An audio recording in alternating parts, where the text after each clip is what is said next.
o Evangelion, o Evangelho, a boa notícia, a boa palavra, a revelação do coração de Deus, é Paulo quem explica isto.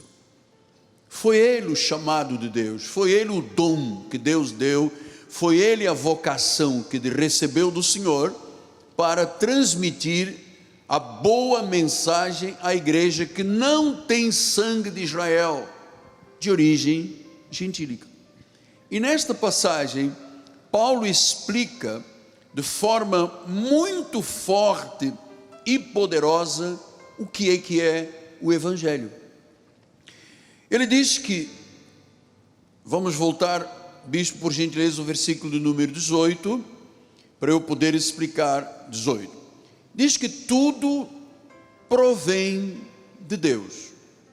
Tudo que diz respeito ao Evangelho, à salvação, às promessas, diz que tudo provém de Deus. Você sabe que existe uma doutrina dos homens que é um mito, que é uma mentira, que tenta roubar esta soberania de Deus. Diz tudo provém de Deus. Então é normal ouvir um falso pregador dizendo: o homem tem livre arbítrio, é ele quem decide. Isto é um equívoco. Quizás é uma grande heresia, porque Paulo começa por dizer tudo provém de Deus, e diz que tudo provém de Deus, que nos reconciliou. Quer dizer que tudo que diz respeito à nossa salvação é de iniciativa de Jesus. Ele nos reconciliou consigo mesmo. Está falando então de uma doutrina que é básica no nosso ministério, a soberania de Deus. Diz tudo provém de Deus, Ele é o soberano, Ele nos reconciliou consigo mesmo por meio de Cristo e nos deu o ministério da reconciliação. Eu amo a verdade, eu sou contra a mentira. Eu não aceito palavra contrária ao que Deus diz na sua palavra. Sim, mas apóstolo, mas hoje em dia as igrejas estão muito modernas, elas criaram um modernismo, alteraram a Bíblia para agradarmos ao mundo. Não, meus amados, nós não podemos tocar na palavra ou acrescentar ou tirar alguma coisa da palavra para agradar ao mundo. Esta palavra é a mesma de ontem, de hoje e para sempre. Esta palavra foi estabelecida por Deus. Deus é fiel, a promessa é fiel e a palavra é fiel, a palavra é inerrante. Eu não tenho que criar aqui um mito em torno da palavra para agradar as pessoas do mundo. Quem está lá do outro lado e for uma ovelha, quando me ouvir será o quê? Salvo. E aqueles que rejeitarem é porque vão tropeçar na palavra, foram postos para tropeço. Agora veja a profundidade desta revelação. Diz que tudo provém de Deus, Ele nos reconciliou consigo mesmo, portanto mostrando a soberania de Deus, e nos deu, foi Ele que deu. Todos nós, o pastor das ovelhas, ou as ovelhas da igreja, todos nós temos o ministério da reconciliação.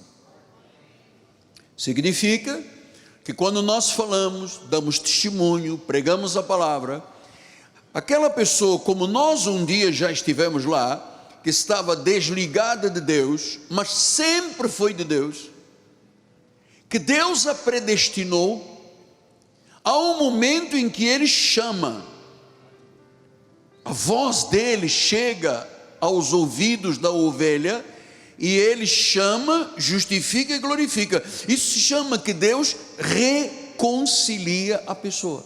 Ou seja, estávamos em um perigo de vida muito grande, fazíamos a vontade de Satanás, do príncipe das potestades do ar, estávamos mortos em pecados e delitos, estávamos afastados das alianças, havia uma dívida grande contra nós, E aí vem Jesus, nos atrai, nos reconcilia consigo mesmo e diz: agora você passa a ter o ministério que eu tenho, disse Jesus. Eu sou o grande reconciliador das ovelhas, e vocês passam a ser o ministério e ter o ministério da reconciliação.